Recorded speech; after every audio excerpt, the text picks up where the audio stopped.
A fortress in Afghanistan. 1 month after 9/11. Two operatives from the CIA's Elite Special Activities Division are hot on the trail of Osama bin Laden. Those first teams were going into the wildest Wild West. This is the declassified story of how the CIA with elite special forces put down a Taliban uprising, outnumbered 100 to 1. It's like a scene from Armageddon. We hear from the people on the ground as it happened and reveal their footage from the heat of the battle. What's happening? There's a prison uprising. Caught in the crossfire, the CIA makes a discovery for which one operative pays the ultimate price.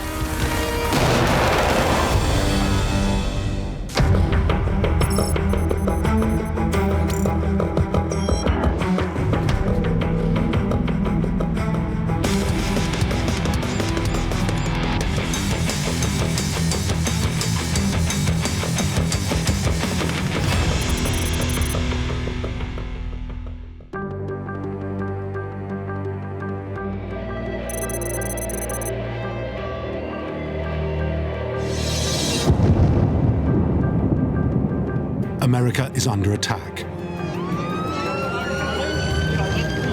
Acting on orders from Osama bin Laden, teams of hijackers fly aircraft into New York's World Trade Center.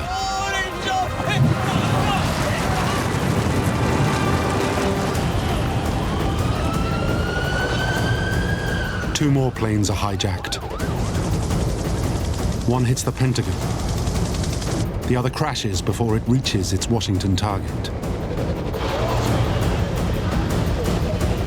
In under an hour, nearly 3,000 people are dead. It's the worst terrorist atrocity in US history. The nation is in shock. The United States had been caught so off guard by the September 11 attacks, it just seemed inconceivable that two gigantic towers and in the nation's capital could come under attack by this ragtag group of terrorists from across the world. It was not hard to conceive that there were other attacks underway. President Bush speaks to the nation and to the world. Today, our fellow citizens, our way of life, our very freedom came under attack in a series of deliberate and deadly terrorist acts. The search is underway for those who are behind these evil acts. I've directed the full resources of our intelligence and law enforcement communities to find those responsible and to bring them to justice.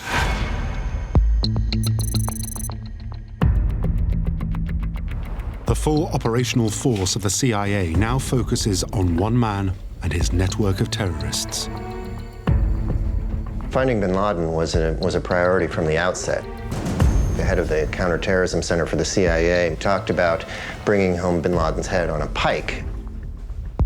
The world turned upside down on 9/11. I mean, the next day it was anything you want from Congress, from everywhere, anything you want, request whatever you want. And we took whole branches from other parts of the agency and expanded rapidly by a factor of like 7. Well, Osama bin Laden, from the beginning, was going to be a difficult target to go after. He was a practiced clandestine operator. The CIA knows bin Laden is hiding in Afghanistan. He's found refuge with the Taliban, the ruling extremist Islamic regime. But they don't know his precise location. Even so, very quickly, they develop a plan. Intelligence-driven warfare. For the very first time in American history, President Bush approves a plan using the CIA as a lead element in a war.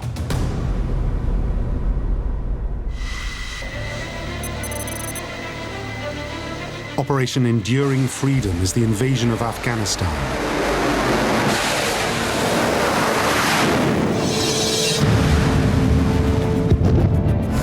The aim? To overthrow the Taliban regime and flush out Osama bin Laden. matter of just weeks, the Taliban are in a full-scale retreat. Thousands are captured by America's allies, the Afghan Northern Alliance.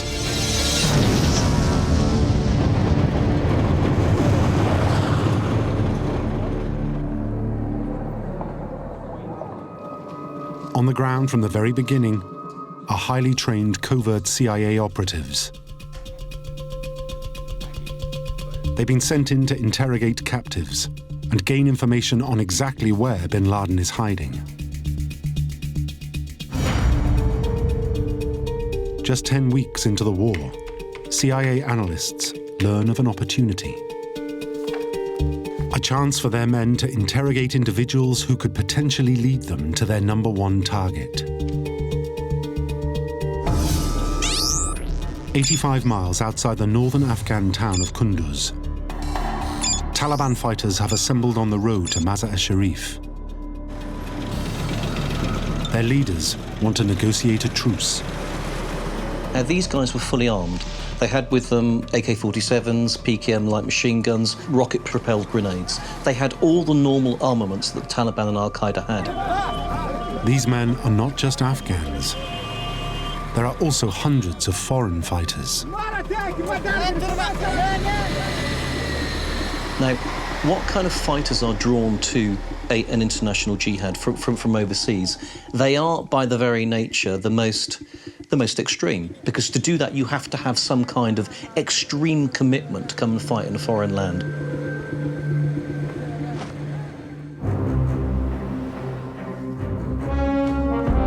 At the CIA headquarters, analysts receive intelligence that many of these hardline foreigners are in fact members of al-Qaeda. Some may be high-ranking commanders. Some may even know where bin Laden is hiding. The CIA decides to send in specialist interrogators. So they turn to an exceptional unit, the CIA's experts in operating in hostile zones, the Special Activities Division.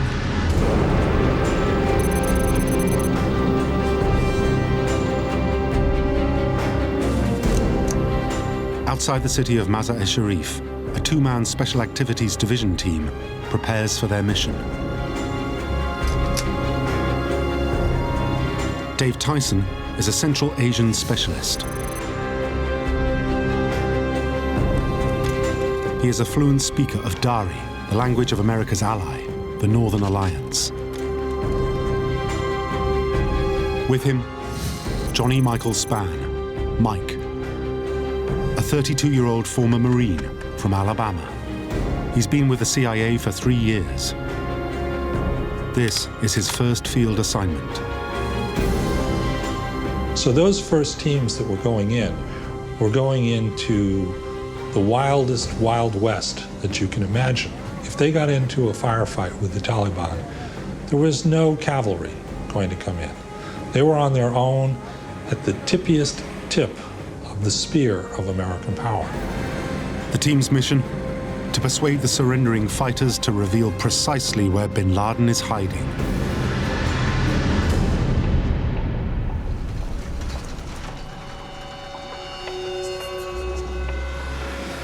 At the same time, just a few miles away, the foreign fighters are taken to Kalajangi, a sprawling, mud-walled 19th century fort in the desert a few hours west of the city of Mazar-e-Sharif. The fort is 600 meters across, with massive walls 20 meters thick and 30 meters high. Inside are 2 enclosed compounds, separated by a dividing wall. To the north is the Northern Alliance headquarters building.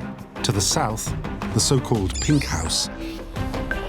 And nearby lies the armory.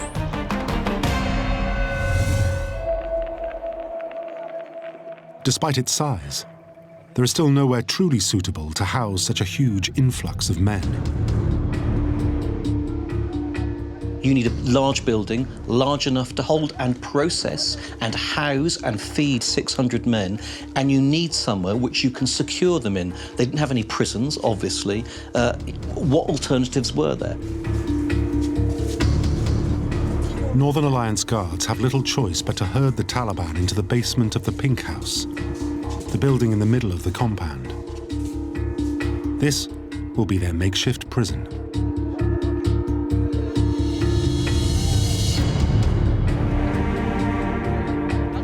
But the foreign Taliban become restless. After the truce, they had expected to be able to walk free. To these hardline jihadis, imprisonment comes as a shock. Their frustrations wouldn't matter but for one thing. Their Northern Alliance guards have failed to confiscate all the prisoners' weapons and grenades. In Afghan tradition and in Muslim culture as well, if somebody says they are surrendering, you are supposed to take that at face value. This is supposed to be an honourable thing. So in the old tradition, they weren't searched, they were processed into the fort very quickly, and a lot of these guys had weapons hidden under their clothing. They're still armed and dangerous, as one Taliban fighter quickly shows.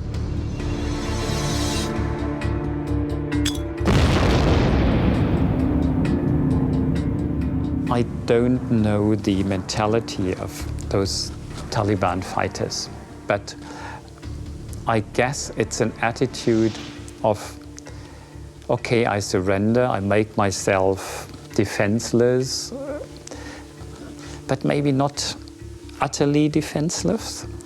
Shall I keep something just in case?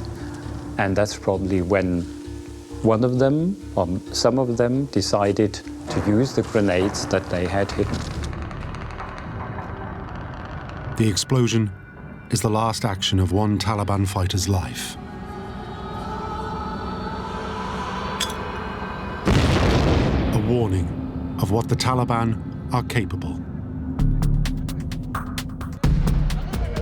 As a result, inside that underground prison, the fighters develop a plan. They outnumber their Northern Alliance guards by 5 to 1. They know that just across the compound, there is an armory. It is packed with rockets, RPGs, machine guns, and mortars. They decide if they are not released the following morning, they will take matters into their own hands. They'll execute a full-scale breakout. If they do, the CIA's 2 covert agents will be caught in the middle.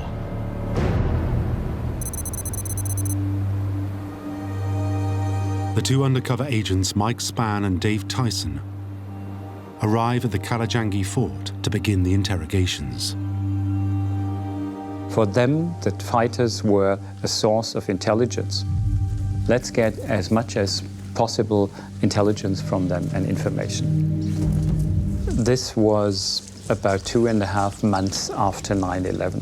And I think this put the military and especially the CIA under an enormous stress and pressure to deliver the information, the intelligence. Spann and Tyson need information to lead them to bin Laden, or intelligence on the next planned al-Qaeda attack. It was, the jobs of these interrogators to a large extent to figure out, well, what were these plans? What was coming next? And there was intense pressure on them to get answers to these questions because there was not going to be another way to get those answers. But the fort is far from an ideal setup for questioning.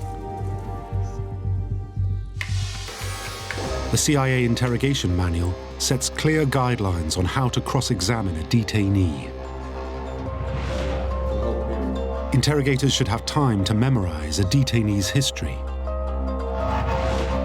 to present files, dossiers, and photographs. They should have time to repeat their questioning, or to lure the prisoner into making the first move. Most of all, they should be able to keep the prisoner separate from other captives. in the open-air compound of the Afghan fort, playing it by the book just isn't possible. The fort is filled with hundreds of Taliban, guarded only by a handful of America's Northern Alliance allies. If anything goes wrong, they are on their own. The question is, do they go ahead with the interrogations? Or do they abandon their mission and pull out? It's a huge risk, but one they feel they must take. They adapt to the situation and improvise a plan. First thing you need to do when you're trying to gather intelligence and you've got 600 prisoners is work out which ones know nothing, which ones might know something, and which guys are the real gems in terms of intelligence. So that first morning, they were processing the prisoners through this filter, if you like. Mike Spann was leading the questioning. So he was the guy doing the face-to-face with the prisoners. Dave Tyson was stood back with an AK-47, kind of watching over things. And then you had a few Northern Alliance soldiers on the battlements or at the entrance to the prison, bringing the prisoners out. But there was very few Northern Alliance guys around, so the security was very light.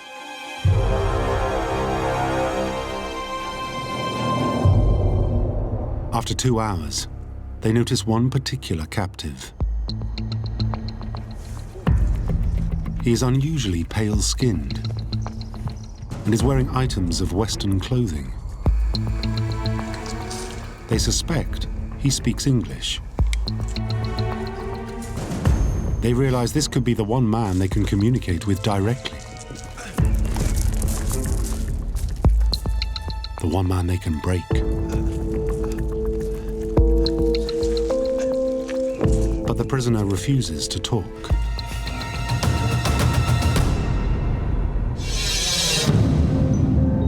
Spann and Tyson have to move on, but not before the prisoner's image is sent back to the CIA's Langley headquarters and cross-referenced with known al-Qaeda operatives on the CIA database. But identifying him will take time. He may be what they term a clean skin, an extremist not yet known to the CIA. So for now, Spann and Tyson are in the dark.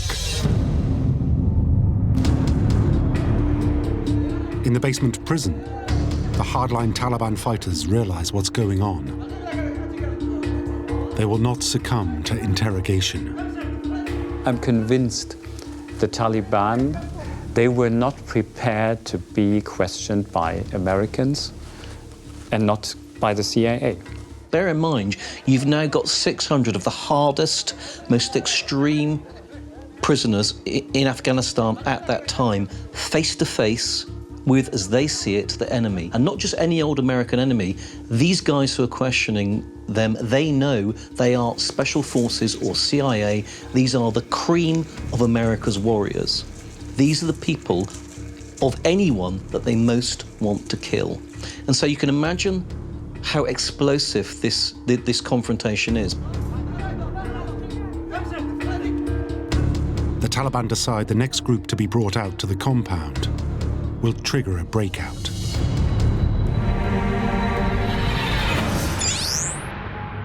On the other side of the fort, a German journalist and his cameraman are in the northern compound headquarters building, waiting for permission to interview the prisoners. Smoking a cigarette, waiting, birds singing, wonderful blue sky, cool, fresh air. A very peaceful setting.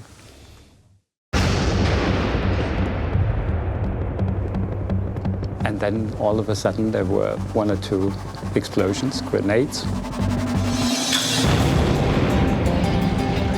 A Taliban prisoner detonates his grenade in a suicide attack. Almost immediately after that, heavy small arms fire started. It was obvious this is not just a couple of shots being exchanged. This is a real heavy gunfight.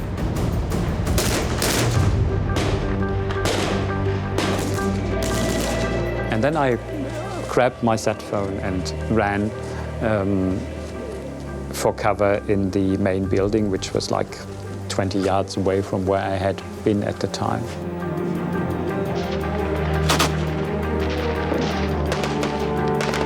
CIA operatives Spann and Tyson now realize they are facing a full-scale breakout. Spann then had a decision to make. Marines do not take a back step. They go forward. They go forward in the face of the enemy. Within seconds, Mike Spann is faced with a wave of attacking Taliban. Ambushed and outnumbered. He could have run. He could have run and saved himself, but he didn't. He stepped forward and he decided to make a stand. Just yards away, Spann's colleague Dave Tyson is powerless to help his friend.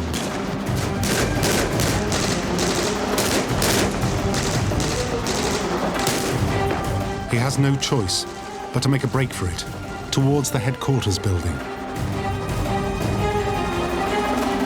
Tyson's arrival is captured on camera by the German TV crew and relayed around the world. This is actual footage of the event. His undercover status is immediately blown.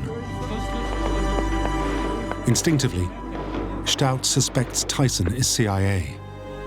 I mean, to have an armed civilian American dressed like an Afghan on the ground meant something in the field of Secret Service. Where are you from? Like American? He is very controlled, but you see he's very upset and nervous at the same time. And from, his appearance, I had the very clear impression that he had witnessed something horrible. I asked him, what is going on? This was my very simple question. And he said, there's an uprising of the prisoners. What's happening? There's a prison uprising. There's a prison uprising, yeah. So, how do they have got weapons? They stole them from... Tyson's mission is clearly compromised. He has to think of a way of keeping the operation alive. But he is on his own, and his weapons are empty.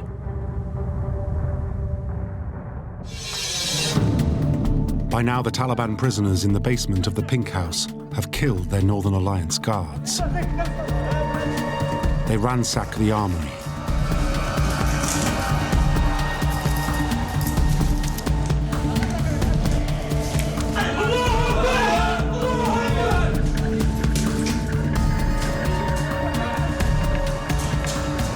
Now, at that stage, you had 600 guys armed with AK-47s, mortars, RPGs, PKM light machine guns.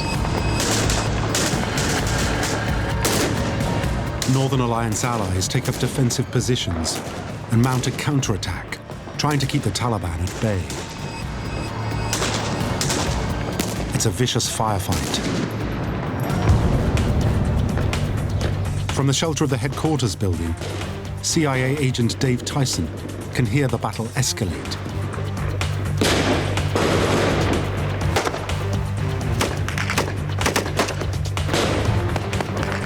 Unless he can control the situation, the mission to extract vital information from the prisoners will fail. And an opportunity to track down Osama bin Laden will be lost. Agent Tyson uses journalist Stout's phone to call for backup. But he has a problem. He has no contact number for the US Special Forces Quick Reaction Force stationed locally. He has to improvise.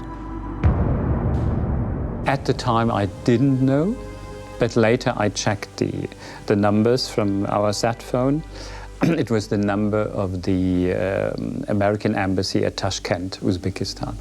That's where he called.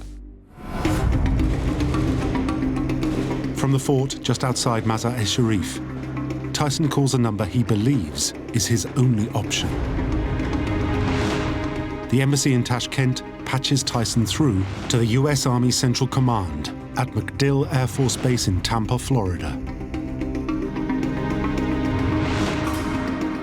MacDill route him to the Special Forces local command base at Mazar-e-Sharif.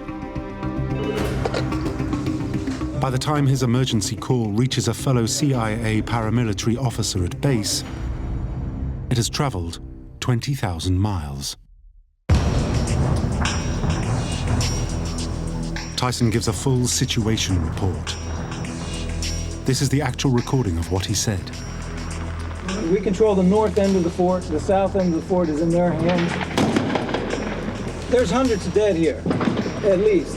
And I don't know how many Americans are. We just need help to free this place up. Tyson warns that any intervention must be precise. There is hand-to-hand fighting. Enemy and allies in close proximity. And he made it very clear, he repeated it like 3 times, saying, you can't come and bomb the place. Can't hit it from the air. Because friends and foes were so close to each other that they might have killed us by bombing. On the other side of the fort, the heavily armed Taliban have identified the building in which Tyson and Stout are sheltering. They pound it with mortar shells. It must have been, I think, a mortar grenade exploding just above the ceiling, which made an enormous impact in terms of acoustics. It was so loud, and my ear went. In response, America's allies, the Northern Alliance, drive an old Russian tank onto the northern ramparts and bombard the enemy. Caught in the middle of the battle, all Tyson and Stout can do is hunker down and wait for help.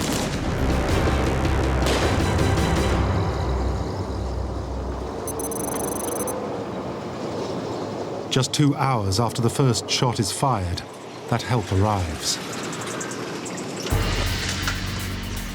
The quick reaction force of US and British special forces that Tyson had requested. I think it's the Brits who turn up first.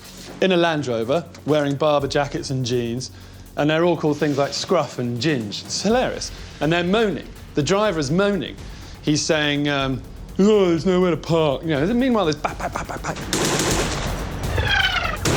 You know, and I was taking all this out. It's just fantastic sort of, you know, the elite of Britain's army, you know, moaning while they sort of casually go about sort of organising this battle.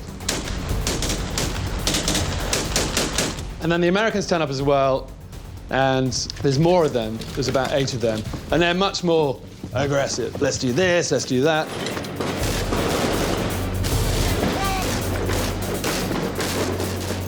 The first thing they do when they arrive is they send someone up to put eyes on, as in have a peek over and work out what the hell's going on. What are we facing here? How many people? How are they armed? The team's commander assesses the situation. He has just 15 men. His Northern Alliance allies number around 50. The enemy has 600.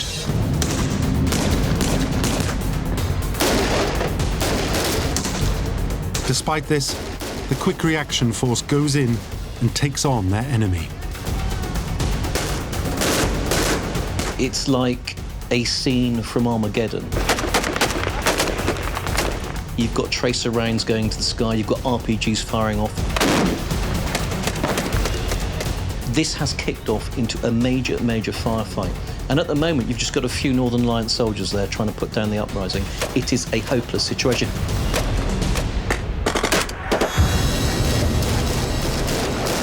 Very quickly, the Special Forces realize they're not going to be able to crush the uprising on their own.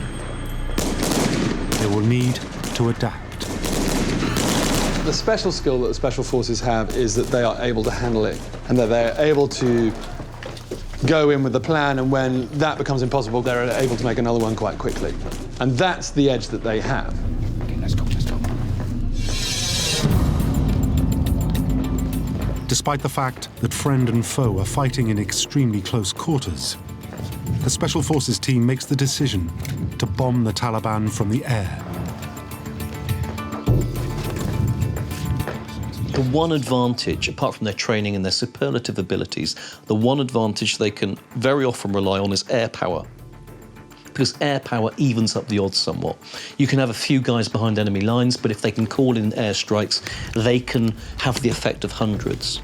Get the airstrikes in, get the enemy's head down. It's the shock factor as much as anything else that puts the enemy's heads down for a few seconds. There's always a danger when you call in airstrikes that, you know, the pilot will get it wrong and drop the ordnance on you. And in any case, in this situation, they were dropping danger close. They were dropping within a fraction of what the safe distances are. But there was nothing, I mean, what else could you do? So the risk of getting hit by their own munitions, the risk of friendly fire was significant, yeah. But, I mean, they had no option, they had no choice. A Special Forces spotter team provides precise GPS coordinates for a bomber pilot circling overhead. 4646. This is 10. We're in position. Over. They shine a range-finding laser, or SOFLAM, on the pink house, where the Taliban are taking shelter. Above them, an F-18 Hornet is armed with guided 500-pound JDAMs. Weapons designed to be accurate to within just 12 yards. Copy that. Here they come.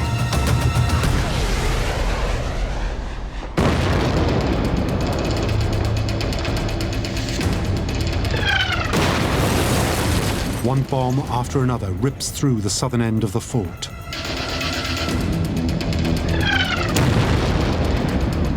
You hear this sound like a car that's in high gear, sort of decelerated, going woo, like that. And you can see this thing. It just pops out of the clouds like a javelin, coming. Looks like it's coming straight at you, and then sort of, it's obviously off to the side. Boom! And everything jumps. The building that we're on jumps. And you black out for sort of, I don't know, half a second or so, and you sort of come to, you know, it's like you're rebooting or something. The Taliban retreat past the bodies of at least 100 of their fellow fighters. The respite is only temporary, but it gives the Special Forces the opportunity they need to send in a search team to find missing in action CIA agent Mike Spann. It's a US Navy SEAL maxim, you never leave a man behind. And it's a British military maxim that you never leave your buddies behind. There is no other decision to be made. We will go in.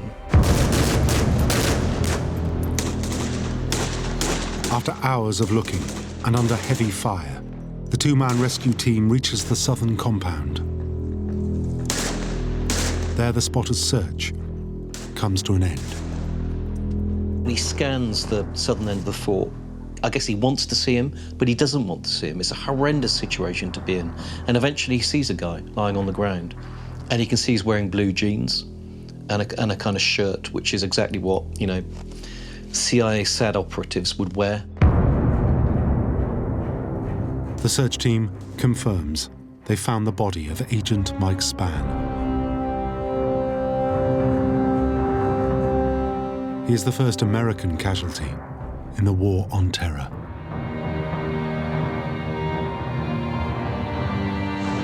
Under fire, it's simply too dangerous to retrieve his body. They can go no further. And so in what must have been the worst moment of the man's life, I would imagine, well, for both of them, they have to make the decision to turn around and leave a fellow soldier in the hands of the enemy. They vow to return for him.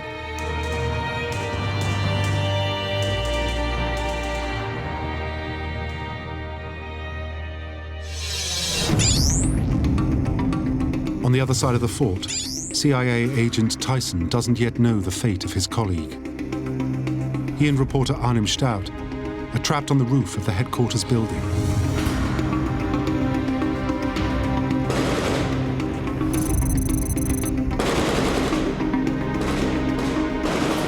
Tyson knows, before nightfall, he must find a safer place for from which to plan a strategy for somehow resuming interrogations. Crossing the roof risks them being picked off by a Taliban sniper. Even then, there seems to be no way down.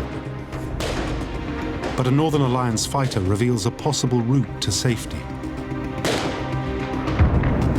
There was one wounded Afghan. He had 2 or 3 gun wounds. Not very serious ones, but on his crutches, you know, he crossed the roof. Someone helped him and he slid down the wall and he disappeared.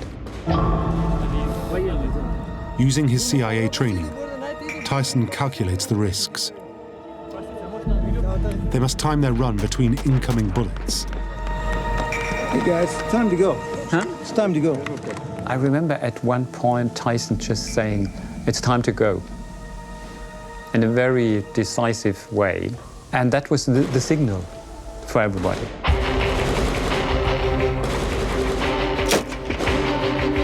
And then one after the other, we crossed that roof.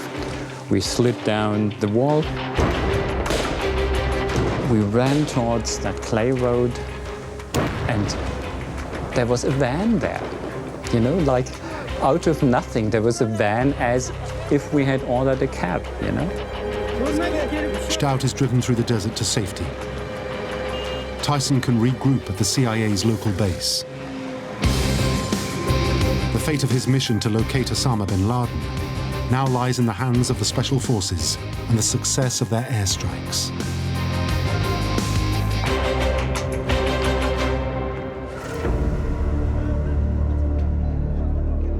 In the basement of the Pink House, the Taliban face their second night in the fort. Some 300 of their original 600 fighters lie dead. Everyone is convinced that with America's overwhelming firepower, the battle will be over by morning. But no one has foreseen the determination of the Taliban prisoners to fight to the death.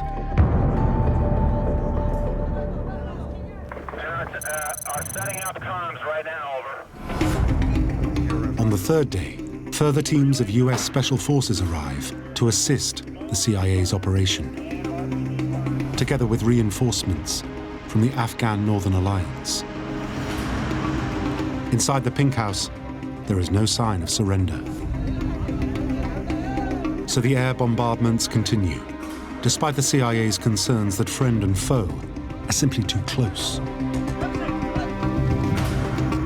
But this time the bombs used won't be a standard 500-pound JDAM.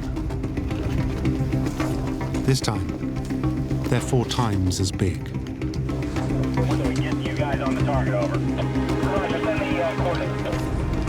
The coordinates are dictated and confirmed. 0, 6. And a countdown is given. Elevation 1, 2, 9er. Hey, Mr. Beasley, they're about ready to drop. Pull back at this time.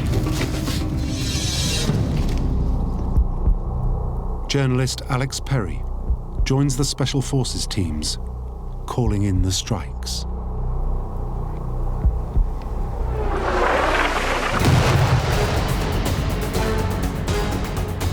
Boom! You know, you hear it, woo, that.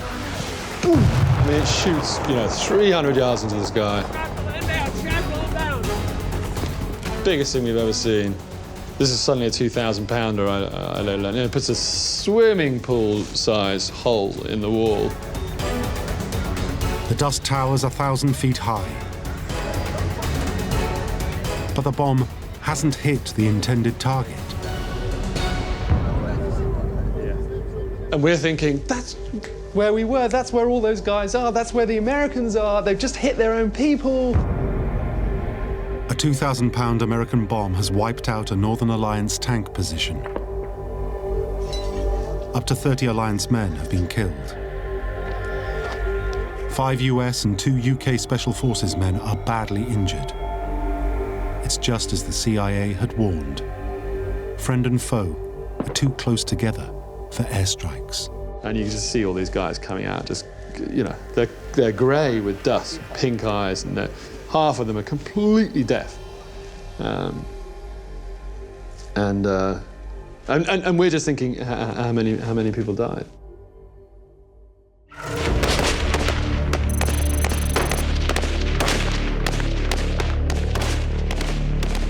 Day after day, the battle rages on.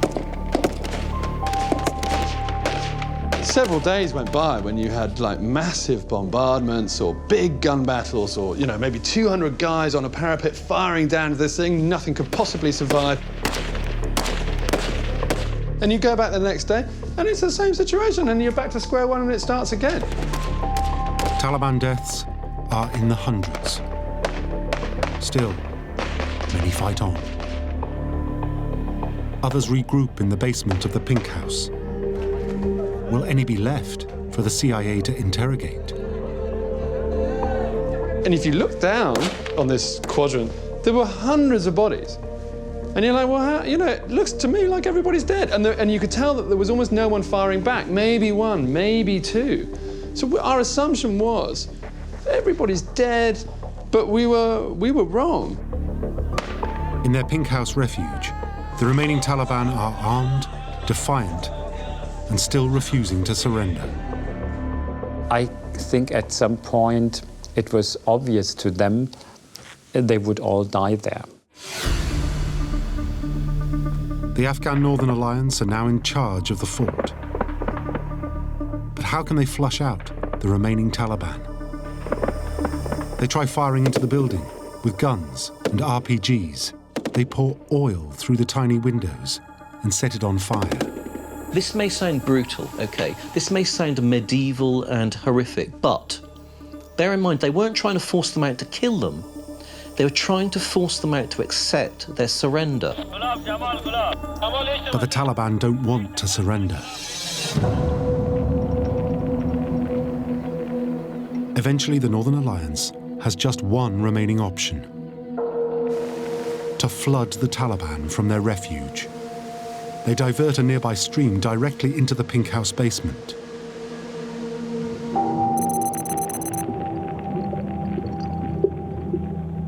After 20 hours in freezing water, yet more of the hardliners perish. Somehow, 86 Taliban fighters survive. In the bitter cold of morning, they surrender. They were starving, they had been firebombed, they had been shot at, they had been frozen with water. They were half drowning. But they came out of that basement largely to a man full of hatred and full of defiance. To the men of the Special Forces, it is mission accomplished. But to the CIA, it's only the beginning. At last, they can return to interrogate the Taliban prisoners for vital information on Osama bin Laden's hideout. The CIA have to find out if the pale-skinned Taliban Spann and Tyson had picked out 6 days earlier survives.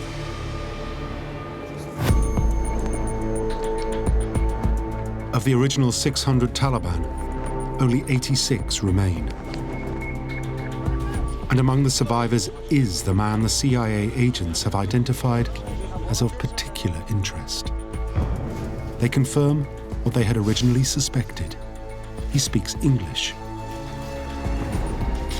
At first, he claims his name is Suleiman Al-Faris. But then he reveals he is John Walker Lind, a 20-year-old student from California. It was a sort of miracle that this guy was alive. But he garnered attention, you know, not least because he was an American under Taliban, and that was just such a shock after 9/11. They couldn't believe it. They couldn't believe it. Overnight, the world learns that jihadis can be of any race, any color, any nationality. Terror can be homegrown. Under interrogation, Walker Lind confirms he met Osama bin Laden once at a training camp, but can reveal no intelligence on bin Laden's current hideout. Walker Lind is charged with consorting with the enemy and is serving a 20-year sentence with no prospect of parole. the CIA's hunt for Osama bin Laden must continue.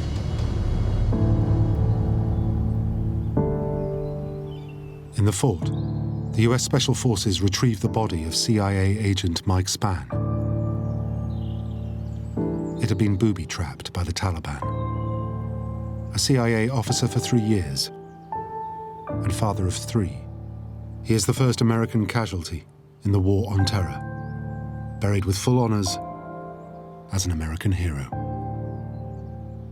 As for his colleague, Agent Tyson, despite his cover being blown by the TV crew, he remains working at the CIA. In operations reports, he has been referred to variously as Dave, Dawson, and Olson. His current identity and whereabouts is known only to a few. Yeah, we went to the compound the next day just to say hello. Did you get home safely? Are you okay? I gave him my business card. I mean, obviously, he didn't give me any. Only now has the depth of the CIA's involvement in Operation Enduring Freedom, the invasion of Afghanistan, been revealed.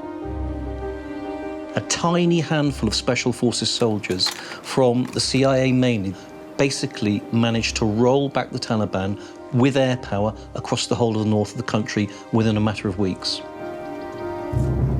The work of the CIA's interrogators like Mike Spann and Dave Tyson in those early days provides crucial information in the pursuit of al-Qaeda and the hunt for Osama bin Laden. This was the main source of intelligence on this organization for a period of years, was being able to sit across the table in an interrogation booth from somebody who'd been recently captured and then persuade that person to give up as much information as possible. Information that after over a decade of dedication, in May 2011, leads the CIA to a private compound in Abbottabad in Pakistan.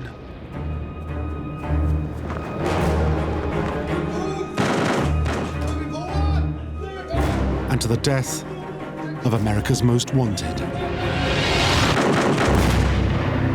Osama bin Laden.